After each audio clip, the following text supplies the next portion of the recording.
नमस्कार, आर्या न्यूज देख रहे हैं आप और मैं आपके साथ अलका सिंह। स्वर्णिम मध्य प्रदेश छत्तीसगढ़ में आपका स्वागत है। बुलेटिन की शुरुआत करते हैं। मध्य प्रदेश के मुख्यमंत्री शिवराज सिंह चौहान ने सोमवार को कांग्रेस पर आरोप लगाया कि वो इंदौर में स्थित राजबाड़ा बेचना चाहती थी। मुख्यमंत्री ने कहा कि राज्य में जब कांग्रेस की सरकार थी तब राजबाड़ा बेचने का फैसला हो चुका था। स्थानीय लोगों ने इसके खिलाफ आंदोलन शुरू कर दिया, तब कांग्रेस सरकार को अपना फैसला बदलना पड़ा। इंदौर शहर के बीचों बीच स्थित राजबाड़ा पूर्व होलकर शासकों का ऐतिहासिक राजमहल है। मुख्यमंत्री ने यह आरोप राजबाड़ा के जीर्णोद्धार का काम पूरा होने पर आयोजित कार्यक्रम में लगाया। कार्यक्रम को संबोधित करते हुए उन्होंने कहा कि कई लोगों को पता ही नहीं कि जब राज्य में एक जमाने में कांग्रेस की सरकार थी तो उसने राजबाड़ा बेचने का फैसला कर लिया था। इसके खिलाफ स्थानीय लोगों ने आंदोलन किया था।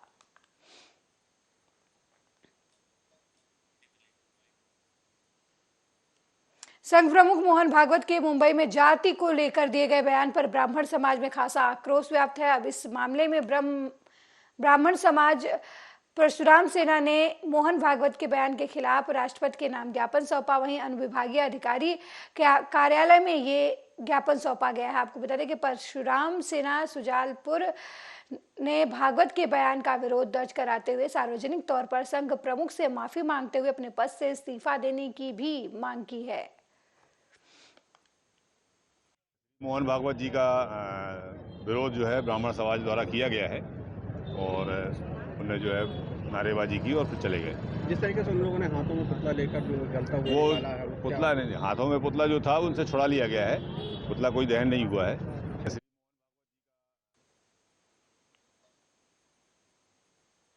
मनेन्द्रगढ़ जिले के झगराखांड थाना क्षेत्र के खोंगापानी स्थित पोस्ट ऑफिस का ताला तोड़कर चोरी करने वाले आरोपियों को पुलिस ने गिरफ्तार करने में सफलता हासिल की है। साथ ही आरोपियों के कब्जे से चोरी का माल भी बरामद कर लिया है।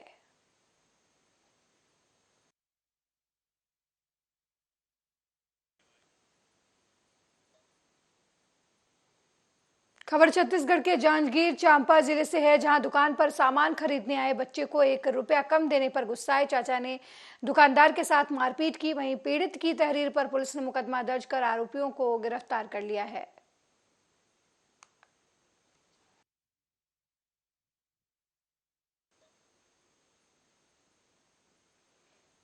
छत्तीसगढ़ के मुख्यमंत्री भूपेश बघेल कोरिया जिले के दौरे पर पहुंचे। इस दौरान उन्होंने जिला मुख्यालय में पूर्व वित्त मंत्री डॉक्टर रामचंद्र सिंह देव की प्रतिमा का अनावरण किया और इस मौके पर मुख्यमंत्री ने पूर्व वित्त मंत्री को अपनी श्रद्धांजलि अर्पित करते हुए कहा कि लोग उन्हें प्यार से कुमार साहब कहा करते थे, क्योंकि एक राज परिवार में जन्म लेने के बावजूद उनके जैसी सादगी नहीं देखी गई। इस दौरान जनसभा को संबोधित करते हुए उन्होंने कहा कि छत्तीसगढ़ की अर्थव्यवस्था को मजबूती देने वाले कुमार साहब की छाप आज भी पूरे प्रदेश में नजर आती है। जीवन है बहुत सादगीपूर्ण रहा है, बहुत मितव्ययी रहे हैं और बहुत ही सहज सरल और मिलनसार और हंसमुख व्यक्तित्व के धनी। मैंने कोरिया कुमार को देखा और हम आदिवासियों के जनजीवन में जब देखते हैं, आदिवासी जैसे प्रकृति से उतना ही लेता है जितनी उसकी आवश्यकता है, संग्रह करके नहीं रखते। उसी प्रकार से कोरिया कुमार भी आम आदिवासियों की तरह उनका भी जीवन यही रहा है। वो कभी संग्रह करके नहीं रखते थे, कभी धन इकट्ठा कर लो, कभी संपत्ति इकट्ठा कर लो, ये उन्होंने कभी नहीं किया और पूरे जीवन एक फकीर के जीवन के नाम से जानते थे डॉक्टर रामचंद्र सिंह देव को। और कोरिया कुमार बेहद मिलनसार और सरल व्यक्ति थे। हम लोग के साथ उनके पारिवारिक संबंध रहा है और जब भी हम लोग कोई बात करनी हो तो बिल्कुल कोरिया कुमार से पूछते थे और कोरिया कुमार भी हम लोगों को समय समय पर मार्गदर्शन भी देते थे, गाइड भी करते थे। अगर बहुत दिन मुलाकात नहीं हुआ तो बुलाते भी थे उनको। तो बहुत बेहद एक कुशल प्रशासक भी थे यहाँ पर। और आज पूरे प्रदेश में अगर देखें तो जितने सिंचाई बांध बने हैं, रोड बने हैं, सब उनकी देन है। वो बिल्कुल उन्होंने बहुत किताबें भी लिखी, एक सभ्यता हड़बड़ी में। अगली खबर छत्तीसगढ़ के जगदलपुर से है, जहां करकापाल मुर्गा बाजार में हुए कत्ल की गुत्थी को सुलझाने में बोधघाट पुलिस को कामयाबी मिली है। 5 फरवरी की रात में हुई हत्या के मामले में पुलिस ने आरोपी को गिरफ्तार कर लिया है। वहीं मामले की जानकारी देते हुए जगदलपुर सीएसपी विकास कुमार ने बताया कि पिछले 5 फरवरी को जगदलपुर के करकापार क्षेत्र में देवोनंदो बजरंगी की हत्या की गुत्थी पुलिस ने सुलझा ली है। मामले में महारानी वार्ड के राजेश पुनेम को गिरफ्तार किया गया है। आरोपी शराब के नशे में मृतक से मोबाइल छीन रहा था और नाकाम होने पर उसने युवक की धारदार लोहे के हथियार से हमला करके हत्या कर दी। मृतक देवोनंद का कातिल राजेश पुनेम को पुलिस ने बीजापुर से गिरफ्तार किया है। राजेश पुनेम से पूछताछ के दौरान उसने घटना कारित करना स्वीकार किया और उसने जिस हथियार से उसकी कत्ल की और जो उसके पैंट को फाड़ के जो उसने फेंका था उसको बरामद भी करवाया। साथ ही साथ उसने बताया कि उनके बीच में विवाद मोबाइल को लेकर हुआ था। दोनों ने साथ में मिलकर शराब भी सेवन किया था, जिसके बाद जो मृतक है वो उसके मोबाइल को लेकर भाग रहा था, जिस पर राजेश पुनेम ने उस पर हमला किया और आक्रोश में आकर धारदार हथियार से एवं गला दबाकर उसकी हत्या कर दी। आरोपी राजेश पुनेम को विधिवत गिरफ्तार कर माननीय न्यायालय में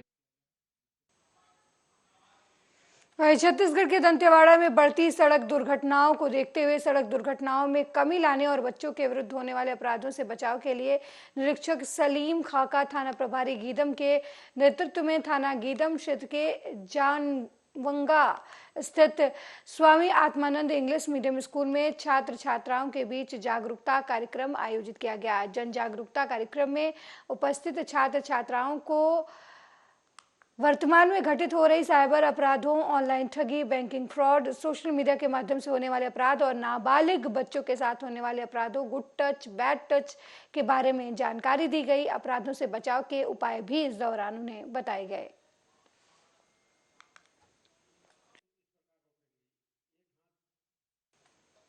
वहीं छत्तीसगढ़ के कांकेर जिले में पर्यटन को बढ़ावा देने के उद्देश्य से दुधवा बांध क्षेत्र में 70 लाख रुपए की लागत से इको लर्निंग सेंटर विकसित किया गया है, जो पर्यटकों को अपनी ओर आकर्षित करने में सफल रहा है। इसी कड़ी में अब वन प्रबंधन समिति की तरफ से 5 लाख की लागत से पैदल मोटर बोट खरीदा गया है, जहां पर्यटक पैदल मोटर बोट पर भी अब लुत्फ उठा सकेंगे। वहीं दुधवा बांध में सरोना वन परिक्षेत्र अधिकारी धनलाल साहू ने बताया कि दुधवा में इको लर्निंग सेंटर को वन प्रबंधन समिति की तरफ से संचालित किया जाता है, जिसका उद्घाटन मुख्यमंत्री भूपेश बघेल ने किया था। अब तक वन प्रबंधन समिति को 14 लाख रुपए की आमदनी इसके जरिए हो चुकी है। ये हमारे यहाँ डीएमएफ मद से दुधावा डैम में डेवलपमेंट किया गया था, जिसमें मोटर बोट और कैफे सेंटर का संचालन किया जा रहा था। क्योंकि ये पूरा काम समिति संचालित कर रही है वहाँ वन प्रबंधन समिति दुधावा, और उनको अभी 1 साल के अंदर अंदर पूरे खर्चे काम 14 लाख रुपये का प्रॉफिट हुआ है, जो पूर्णतः समिति संचालित कर रही है। उसमें समिति द्वारा आज 2 पैडल बोट, 4 सीटर का एक, 2 सीटर का एक इंजन और लाइफ जैकेट, ऐसे करके उनके द्वारा लगभग 5 लाख रुपए का खुद के पैसे से सामान खरीदा गया। आज इसको संचालित हुए 1 साल 2 माह बीते हैं और अब तक लगभग 25 से 30 हज़ार पर्यटक दुधावा।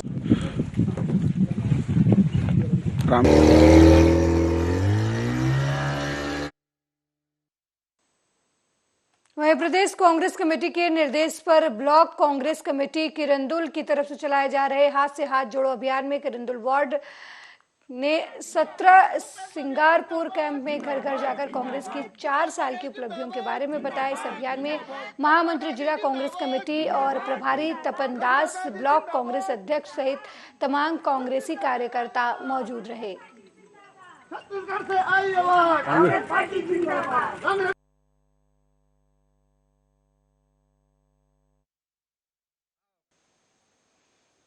खबर छत्तीसगढ़ के कांकेर जिले से है, जहां वन मंडल पश्चिम भानु प्रतापपुर के वन परिक्षेत्र परोलकोट के ग्राम मरोड़ा से महाराष्ट्र सीमा तक वन विभाग की ओर से चैन लिंक फेंसिंग का काम किया जा रहा था। तार फेंसिंग कार्य में लाइटों का उपयोग किया जा रहा था, जबकि लाइटों का उपयोग छत्तीसगढ़ शासन की तरफ से सरकारी काम में 3 साल पहले बंद कर दिया गया था। और फिर भी वन परिक्षेत्र परलकोट पश्चिम में गांव मरोड़ा से लेकर महाराष्ट्र सीमा तक वन की सुरक्षा के लिए कराए जा रहे चैन लिंक फेंसिंग के कार्य में प्रतिबंधित लाल ईंटों का भी प्रयोग किया जा रहा है। इस मामले में जब वन मंडल अधिकारी शशिगा नंद से बात की गई तो उन्होंने बताया कि जहां तक लाल ईंटों से काम हुआ है उसे बंद कराया जा रहा है।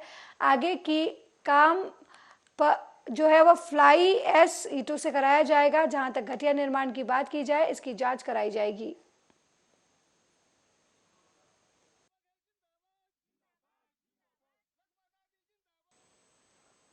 अगली खबर जांजगीर चांपा से है, जहां सिवरी नारायण मेला में नगर पंचायत के सामने एक व्यक्ति ने स्प्रिंग नुमा चाकू निकालकर मेला देखने आए लोगों को डराया धमकाया, जिस पर तत्काल मेला पेट्रोलिंग की टीम मौके पर पहुंची और आरोपी को पकड़ लिया। पूछताछ के दौरान पता चला कि युवक का नाम साहिल है और वो सारंगगढ़ जिले के बिलाईगढ़ का रहने वाला है। फिलहाल पुलिस ने युवक के खिलाफ आर्म एक्ट के तहत कार्रवाई करते हुए युवक को गिरफ्तार कर लिया है।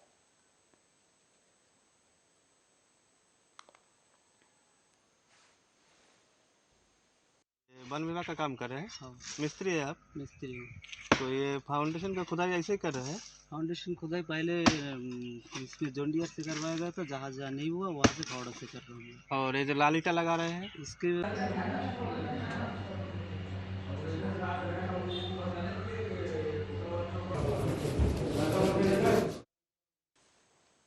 वहीं हिंदू संगठन बजरंग दल वैलेंटाइन डे के विरोध में देश भर में रैली निकाल रहा है। सुजालपुर में भी विरोध कर रहे बजरंग दल के कार्यकर्ता बाइक पर रैली निकालकर बाजार के होटल कैफे पर संचालकों को समझाया। बजरंग दल ने इसे इशारा रैली का नाम दिया। विरोध रैली निकाल रहे कार्यकर्ताओं का कहना है कि अगर उन्हें वैलेंटाइन डे मनाने का हक है तो हमें अपनी संस्कृति बचाने का भी हक है।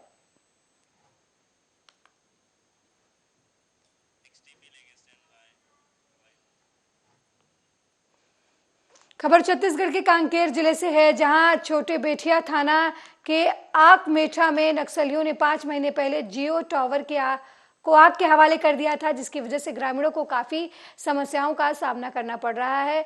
किसी भी ग्रामीण की अचानक रात में अगर तबीयत खराब हो जाए या कोई भी दुर्घटना होती है तो मोबाइल से संपर्क नहीं हो पाता है। गर्भवती महिलाओं को भी 108 202 की सुविधा से वंचित होना पड़ रहा है। अब ग्रामीणों ने गाँव में नया टावर लगाने की मांग की है। टावर झरने के बाद ये समस्या दिखाई दे रहा है, आपका कोई गर्भवती महिला को हम हॉस्पिटल तक पहुंचा नहीं पाता है, उनका पास खबर भेज नहीं सकता है। कोई रास्ता में दुर्घटना हो जाए तो एक्सीडेंट हो जाए तो मर जाता है, उसको 201 गाड़ी में खबर भेज नहीं सकता हो, वो आके उसको ले जा नहीं पाता है। ये सब असुविधा हम लोगों को हो रहा है दिन दिन जितना जा रहा है। हम लोग मांग करता है चलने से आप लोगों को किस तरह की समस्याओं का बहुत समस्या बढ़ रहा है। हम लोग कोई मोरी मतलब बीमार होने से बांधे पखन से खबर देने नहीं सकता हूँ, कहाँ बहन आएगा क्या आएगा, तो कैसे ले जाने उन्हें बहुत मुश्किल हो रहा है। महीने पहले आपके हवाले किया गया था? ये तो 4-5 महीना पहले से ही खराब। तो जियो कंपनी से आप क्या मांग करते? जियो कंपनी से हम यही मांग करते, जब टावर यहाँ दिया है तो मध्य प्रदेश के आगर मालवा जिले में गौवंश की तस्करी कर भाग रहे ट्रक ने एक वाहन सहित बाइक को टक्कर मार दी। बेकाबू ट्रक को नाराज ग्रामीणों ने पकड़कर क्षतिग्रस्त कर दिया और ड्राइवर की भी पिटाई कर दी। वहीं सूचना पाकर बड़ी संख्या में पुलिस बल मौके पर पहुंची और स्थिति को किसी तरीके से नियंत्रित किया। गोवंश तस्करों ने ट्रक में सब्जियों में खाली कैरेट के बीच छुपाकर तस्करी की जा रही थी। वाहन में करीब 30 गोवंशों को इतनी बेरहमी से भरा गया था जिसमें 3 गोवंश मृत पाए गए। मामले में एक आरोपी को पुलिस ने गिरफ्तार कर लिया है। देखिए, आज सवेरे सूचना मिली थी बड़ौद पुलिस को कि गोवंश की 2 गाड़ी आज जो है राजस्थान साइड से आ रही है, इधर रोड से निकलने वाली है। तो मेरे द्वारा टीम बनाई गई थी, 2 अलग अलग टीम बनाई गई थी। तो वहाँ पर हम लोगों ने चेकिंग लगाई थी, वहाँ से गाड़ी आई और वहाँ से भगे। तो एक गाड़ी तो बड़ौद से उधर रामनगर साइड भगी और एक गाड़ी भगी पिपलोन साइड में। तो एक हमारी टीम उसके पीछे लगी थी, एक टीम यहाँ पे लगी थी। तो इधर जो भगी थी उसके लिए हमने आगर थाने को पुलिस को सूचना करी और पिपलोन चौकी को। और ऐसे भगते हुए एक गाड़ी जो है यहाँ हनुमान निपानिया गाँव में आते आते उसको ग्रामीणों और पुलिस के माध्यम से उसको रुकाया गया। और एक गाड़ी जो वहाँ से रामनगर साइड से बड़ौद क्षेत्र से पकड़ी है वो भी थाने पर है, उसमें भी कार्रवाई हो रही है। और इसमें भी कार्रवाई विधिवत हम लोग गाड़ी जब्त करके और गोवंश को जब्त करके और कार्रवाई। खबर जांजगीर चांपा जिले से है, जहां छत्तीसगढ़ स्कूल में हिस्सा लेने वाले छोटे छोटे बच्चों को प्रोत्साहित करने के लिए उनको उत्साहित करने human rights and crime control bureau की एक्टिव मेंबर श्रीमती माधुरी बरेट, संगीता मानिकपुरी, श्याम सुंदर पटेल ने बच्चों को कॉपी पेन देकर उनका हौसला बढ़ाया।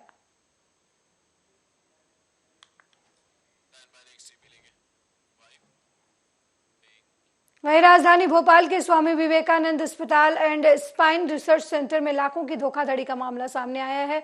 अस्पताल के एक लेखपाल और 2 महिला कैशियरों ने मिलकर इलाज के लिए आने वाले रोगियों का शुल्क अस्पताल के बैंक खाते की बजाय गायब कर दिया। जब अस्पताल के ऑनलाइन सॉफ्टवेयर में मरीजों का उपचार होने के बाद भी रुपया जमा न करने का रिकॉर्ड सामने आया, तो अस्पताल के संचालक ने MP नगर थाने में पूरे मामले की लिखित शिकायत की। इस पर 6 माह तक चली जांच के बाद पूरे मामले में प्राथमिकी दर्ज की गई है। पुलिस का दावा है कि आरोपितों को जल्द ही गिरफ्तार कर लिया जाएगा।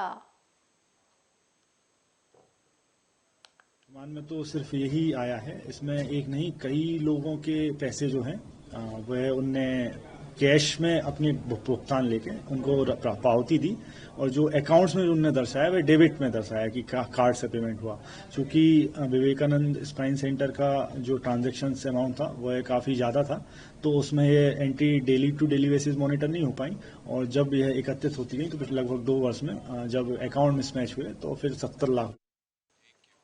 वहीं जगदलपुर कलेक्टर चंदन कुमार और वरिष्ठ पुलिस अधीक्षक जितेंद्र मीणा ने जिले के सभी राजनीतिक दलों के प्रतिनिधियों से सुरक्षा और कानून व्यवस्था के लिए चर्चा की। चर्चा में अधिकारियों ने धरना प्रदर्शन, रैली, आम सभा के आयोजन, VIP प्रवास और संवेदनशील क्षेत्रों में प्रवास की सूचना समय रहते देने का निवेदन किया, जिससे सभी जरूरी व्यवस्थाओं को पूरा किया जा सके। बैठक में राजनीतिक दलों के प्रतिनिधियों ने प्रशासन से संवाद की पहल का सराहना करते हुए जनप्रतिनिधियों की सुरक्षा बढ़ाने, जगदलपुर शहर में धरना स्थल और जनसभा के लिए स्थल चिन्हित करने की बात कही।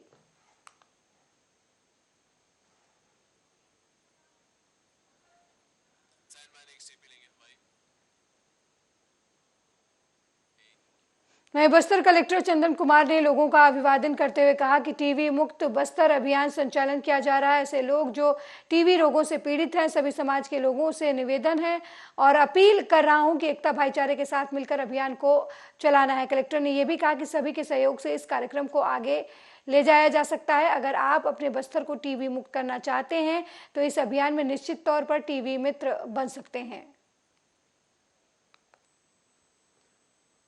टीबी मुक्त बस्तर अभियान का संचालन किया जा रहा है और इसके तहत डोर टू डोर सघन रूप से जांच अभियान करके ऐसे लोग जो टीबी से पीड़ित हैं उनका चिन्हांकन करना, उनका इलाज करना और उनको फॉलो अप करना, ये हमारे टास्क है। अभी हमारा एक SOP है और इस कार्यक्रम को आगे ले जाने में मैं आप लोग सभी से अनुरोध करूंगा कि आप लोग सभी जितने भी हमारे समाज के लोग हैं, आप हमारा सहयोग करिए, क्योंकि बिना हमारे सामुदायिक सहयोग के इस कार्यक्रम को आगे नहीं लिया जा सकता। आप लोग को बताते हुए हर्ष हो रहा है कि अगर आप अपना योगदान इस कार्यक्रम के लिए करना चाहते हैं, अपने बस्तर को टीबी मुक्त करना चाहते हैं, तो आप इसमें निश्चित तौर पर एक टीबी मित्र बोलते हैं या निश्चय मित्र बोलते हैं, आप वो बन सकते हैं। और ऐसे जितने भी लोग जिनको चिन्हांकित किया जा रहा है उनको एडिशनल डाइट के लिए, एडिशनल न्यूट्रिशन के लिए, अतिरिक्त पोषण आहार के लिए जो राशि की आवश्यकता है वो राशि आप रेड क्रॉस में आप योगदान दे सकते हैं। और जो भी राशि आप योगदान दीजिएगा वो इनकम टैक्स के तहत 80C की धारा के तहत उसमें छूट की प्राप्ति रहेगी। मेरा आप लोगों से ये विनम्र अनुरोध है कि बड़ी संख्या में आकर टीबी मुक्त बस्तर अभियान को सफल बनाने के लिए आगे आएं, कि ताकि आगामी वर्ष में जब हम नए वर्ष की ओर जा रहे होंगे और पीछे वर्ष की ओर मुड़कर देखें तो हम ये कह सकें कि हमने अगर किसी को बाय बाय किया है तो वो हमने बस्तर से टीबी को कर दिया है। ऐसा मेरा आप लोग सभी से अनुरोध है। धन्यवाद। वहीं सूरजपुर जिले में आंगनबाड़ी सहायिका और कार्यकर्ताओं की 2 फरवरी से चल रही अनवरत हड़ताल में बीजेपी जिला अध्यक्ष बाबूलाल अग्रवाल ने अपनी टीम के साथ पहुंचकर समर्थन दिया। इस दौरान उन्होंने कहा कि हम आंगनबाड़ी की बहनों के साथ हैं और इनकी मांगों का समर्थन करते हैं।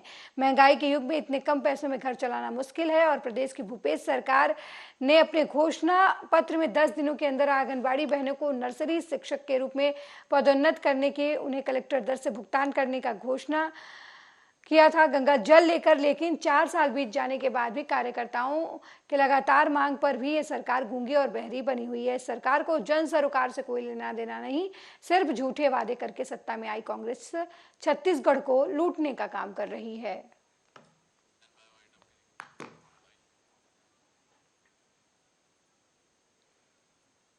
मेरे साथ इस बुलेटिन में फिलहाल इतना ही। देश दुनिया की तमाम खबरों को देखने के लिए देखते रहिए आर्या न्यूज। नमस्कार।